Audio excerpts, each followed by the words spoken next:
Thank you, Matt. You set a great example for other Republican leaders to get their states organized. It's going to be a key component in 2012. Steve, when I look across the Capitol for inspiration, as you know, courage is contagious, and it's really helpful to see you holding the line over there, and we've got a little of that courage catching on in the Senate. I'm not planning to run for president, but I'm kind of hoping Phyllis Schlafly will ask me to be her running mate when she dies. So I think after a long day you've been through today, I think the most merciful thing I could do is just call it quits and let everybody go home. But I came a long way to speak to you, and some of you came a long way just to finish out the day, so I'm looking forward to the chance to share a few thoughts with you. A lot of what needs to be said has already been said. But what I'd like to do is step back and just talk a little bit about principles and talk a little bit about you. It really is a good day to be in Iowa. And any day when our citizens come together to stand up for our country, it's a great day to be in America. I'm honored to stand with you tonight, not as a senator, not as a candidate, but just as a fellow American who's very concerned about the future of our country. We know the challenges are very serious that we face. I think that's why you sit here all day. We know the situation is urgent, and there are good reasons to believe that the election of 2012 may be our last chance as Americans. We have to get it right this time. I hope Iowa will not only be the first state to pick the right candidate to be the next president of the United States, but also the first state to redirect our country to the principles that we want our candidate to carry. Those principles that will restore the greatness, the freedom, and the opportunity here in our country. We must choose the right principles before we can choose the right candidate. That's why this conference is so important, and hopefully we can have conferences like this all over the country to remind people it's not a personality contest. It's not the person who can make the best speech, but the person who will carry those principles that made this country so great. Rediscovering America's source of strength begins with asking the right questions. We talked a lot about that today. What are those principles that made America the greatest, most exceptional country in history? What has changed to bring us to our knees? How do we find ourselves $14 trillion in debt, unable to keep our promises to our senior citizens, and begging for credit and energy from countries that are not our friends? How did we end up with failing schools and deteriorating infrastructure and a workforce without the skills to compete in a global economy? And all this with some of the highest tax rates in the world. How can we overcome these challenges and reclaim the blessings of liberty and our destiny as a great nation? These are all important questions. But the most important question of all is the same question that the signers of the Declaration of Independence and those who won the war for independence had to answer. Do we have the courage to live free? Every decision we make about our nation depends on how we answer that question. Will we, like so many other nations, settle for the false promises of government dependency? Or will we, as our forefathers did, fight an oppressive government for the right to make our own decisions, to be responsible for ourselves and our families, and to trust God in our own abilities to achieve a better life? Last November's election showed me that the majority of Americans still have the courage to live free. But do our political leaders have that same courage? Our nation isn't $14 trillion in debt because our political leaders have had courage. They've been selling our children's future, trying to buy votes with promises we can't afford to keep. They haven't had the courage to say no, or the courage to insist that Americans live free. The noble path forward is a hard one, and only bold and courageous leaders will choose to take it. The right path for Americans, again, as we've talked a lot about today, is rediscovering those principles of freedom. They include a constitutional limited government and the importance of the rule of law. And when there's a limited government, there's more individual responsibility and individual liberty. Strong families are the key to our foundation of freedom because it develops the character in our citizens, our ability to succeed in a free society. Freedom of religion is key because the values that are derived from religion are what gives us the character that we need to live free. Free enterprise is so important to our prosperity, but it is also dependent on people with the character and skills and the moral compass to succeed. Strong defense has obviously been important for America for freedom to prevail, and increasingly we see border security, border control as a key part of that national defense.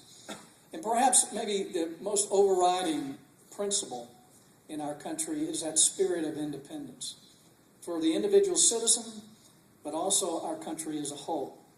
That independence that gives us control of our destiny. What has happened to destroy these foundational principles? Well, it comes back to the federal government expanding beyond its constitutional limits and gradually diminishing all of these principles over many decades. Federal politicians and the courts have ignored constitutional limits and allowed government to grow into every area of our lives. And as it did, individual freedom and personal responsibility were replaced with dependency on government, attitudes of entitlement, and demands for security rather than opportunity. The welfare state destroyed the family structure by encouraging unwed births, which are the primary cause of poverty in America, as well as school dropouts, crime, drug use, and incarceration. All things the government has encouraged and paid for. Religion was purged from public places, and the essential values derived from faith, such as self-control and personal responsibility, have begun to disappear. Free enterprise has given ground to one regulation after another. But freedom has not failed to work in America. Politicians have failed to let freedom work. And now they use their own failures as excuses to expand government even more and take more of our own freedoms. This hasn't worked, and we can't afford to continue this experiment in big government. Despite our problems, we have every reason to be optimistic in America. The principles of freedom are still here, and they still work. We can change our course and reclaim America's destiny. Governors like Scott Walker, Chris Christie, we've seen Scott in Florida, we've seen other governors make the hard decisions. We've been encouraged and inspired by these governors who've been willing to stand up against incredible odds. They're taking on the most powerful and corrupt interest in our country today. They're leading and they're winning. They have the courage to live free and to inspire others to do it.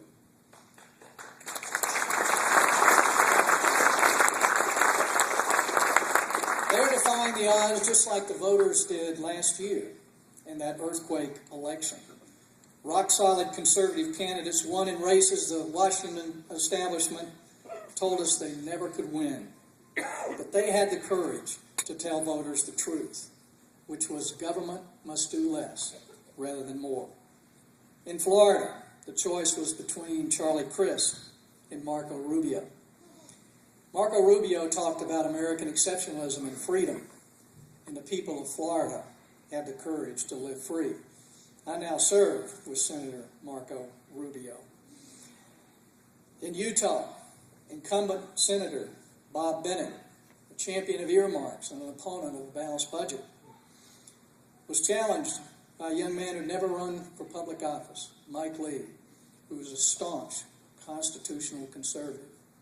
The people of Utah chose freedom. In Pennsylvania, Pat Toomey, a fiscal conservative, ran in a primary, or he thought, against Arlen Specter before he changed parties. But the people of Pennsylvania showed they would elect a conservative who would tell the truth and stand up for what he believed in. And in Kentucky, the establishment said Rand Paul was unelectable. But the people of Kentucky chose freedom, and they chose Rand Paul. I know whose side I was on, and I know whose side you were on. And as we look at possible presidential candidates, I want you to ask yourselves, whose side were they on? Or were they on the sidelines? An American awakening has taken place, and it's the rejection of the policies and the politicians that are pulling this nation to the left of Europe. Washington may be divided, but Americans remain united, firmly united against the practices of Washington. Americans are looking for candidates in a political party that they can trust. They don't want to join the Republican Party. They want the Republican Party to join them.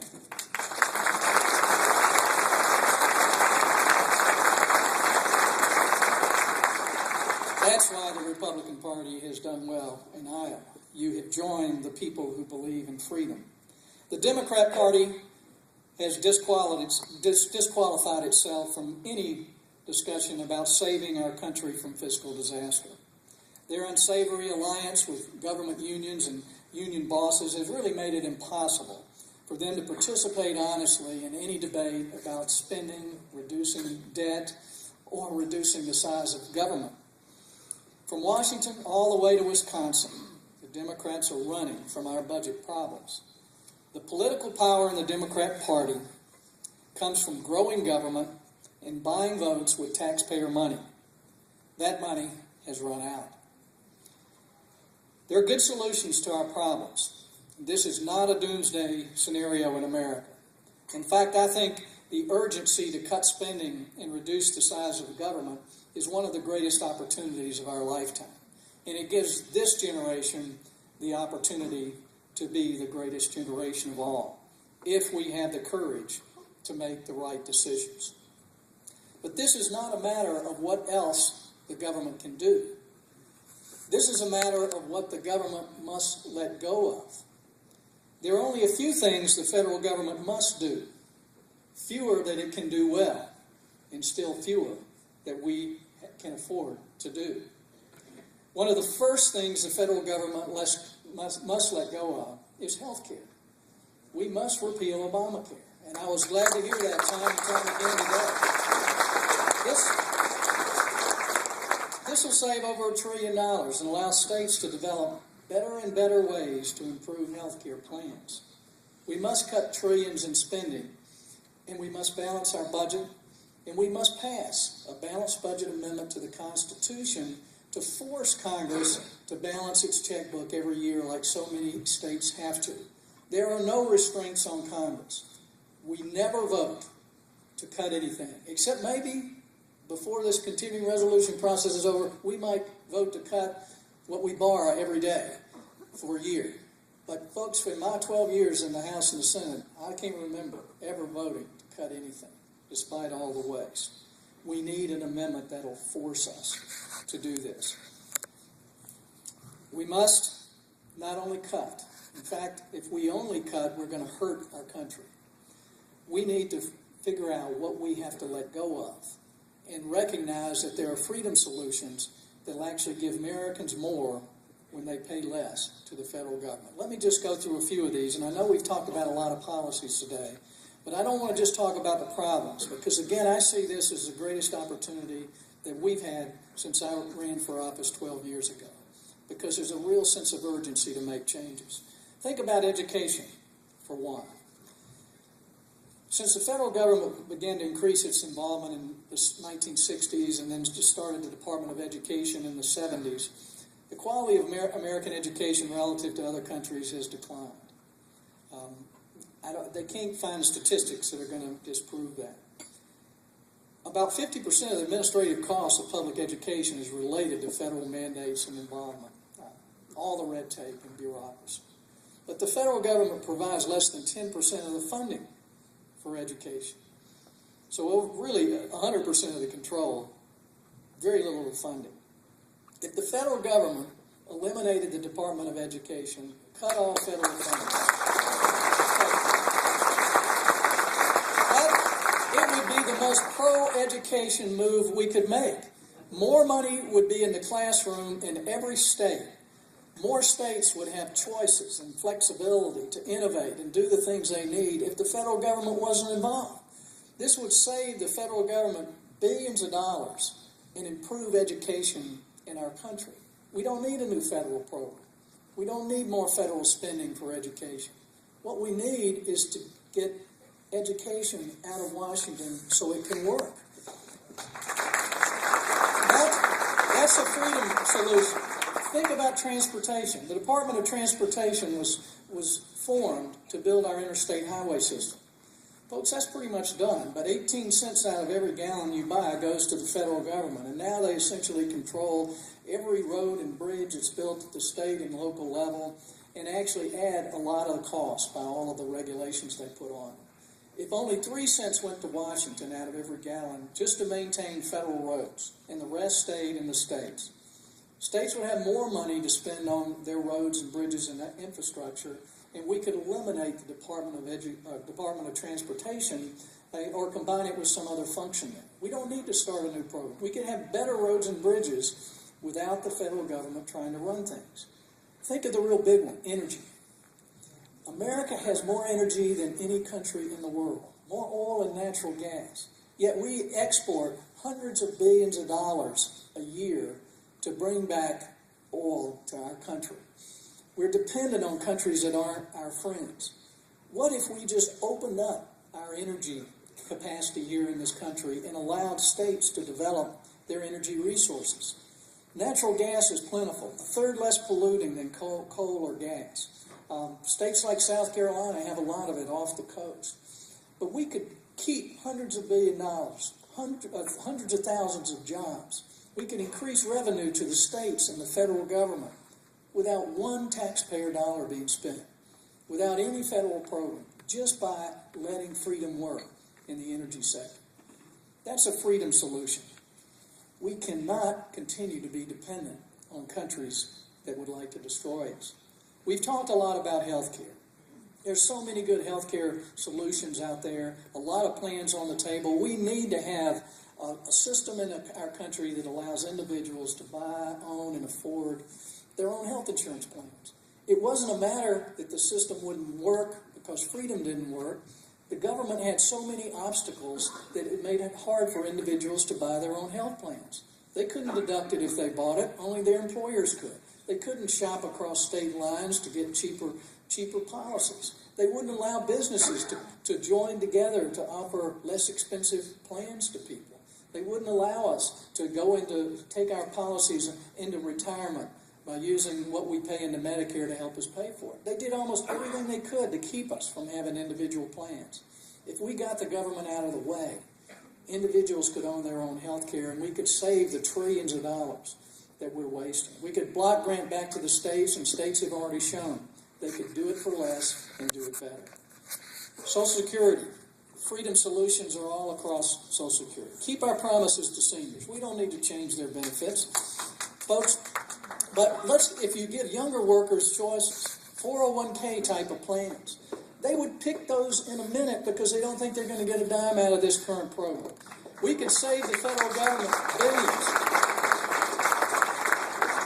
When you're taking 12.5% out of your every paycheck for Social Security, you could build a pretty good retirement plan, folks, and people can manage it better than we have. And they couldn't help it because we spend everything. A few other things, folks, tax reform. A lot of you here for fair tax.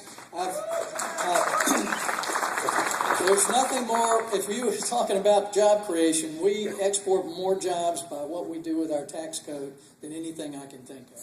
Whether it's the fair tax, which I've co-sponsored, or some form of flat tax, which I've co-sponsored, I've introduced my own version of taxes. The fact that we're not debating it and talk about it in Washington just shows how out of touch we are. But it wouldn't cost anything to taxpayers to fix our tax code. And it wouldn't cost anything to take a lot of these regulations off of our system so that our country could work better. The parade of people that come through my office and tell me what this country is doing to their company and their business is the most saddening part of my job. It just makes me feel like we're trying to destroy our economic system while we're talking about creating jobs. Folks, we don't need the government to create jobs, but we do need it to get out of the way. Those who say this can't be done need to get out of the way of the people who have the courage to do it. And I think a lot of those people are in this room and have been today. The sacrifices required to save our country must come from government, not the taxpayers. You wouldn't even feel it if we implemented these freedom solutions, except for having better services. Freedom will work if we let it. Let me just conclude, I know those are probably the happiest words you've heard all day, by talking about choosing candidates. As has been mentioned, I've made it my business the last couple of years to help choose and support conservatives for the Senate. When I was in the House and we had a majority, I just saw the Senate as a black hole. We couldn't get anything, even by the Republicans there. Everybody was there to take home the bacon. We started to change that culture. But now we must select the right candidate for president in 2012. Let's keep in mind that we don't need a president to run our lives, to run our healthcare system, to run our schools, to run our businesses. We need a president who will effectively defend our country and manage the federal government responsibly. He's not the leader of our families, of our communities, of our states. The President of the United States needs to fulfill a constitutional responsibility to maintain a limited government. It's a different view than I think we've started expecting of our president. But if you want to know which president is on your side, watch what these candidates, or which presidential candidates on your side, watch what they do with the debates in Congress now. As we're talking about how much to cut in this continuing resolution for the balance of this year, and some propose that we cut more, see what these candidates say. Are they taking a bold stand to challenge Republicans to keep their promises from the election? When we talk about a balanced budget amendment, what are they advocating with us, or are they sitting on the sidelines? When we're debating whether or not to raise the debt ceiling, where do these candidates stand? If you want to know which ones are on your side, see what they say publicly over the next several months and the next year about the debates in Congress, about our foreign policy and intervention in Libya. You'll know, do they have the boldness and courage to take a position on issues? Are they getting behind candidates that you get behind? Do they have the courage to live free? You'll find that out in a hurry, I think, over the next few months. I have to tell you, the most encouraging thing that's happened to me in a long time is to see how long you folks have been willing to sit in your seats today. The only thing that can defeat America is apathy from our citizens. And after what I've seen today, I don't think anyone's going to defeat our country. I thank you for what you're doing. I know you're going to help us pick the right candidate for 2012. And I thank you for having the courage to live free.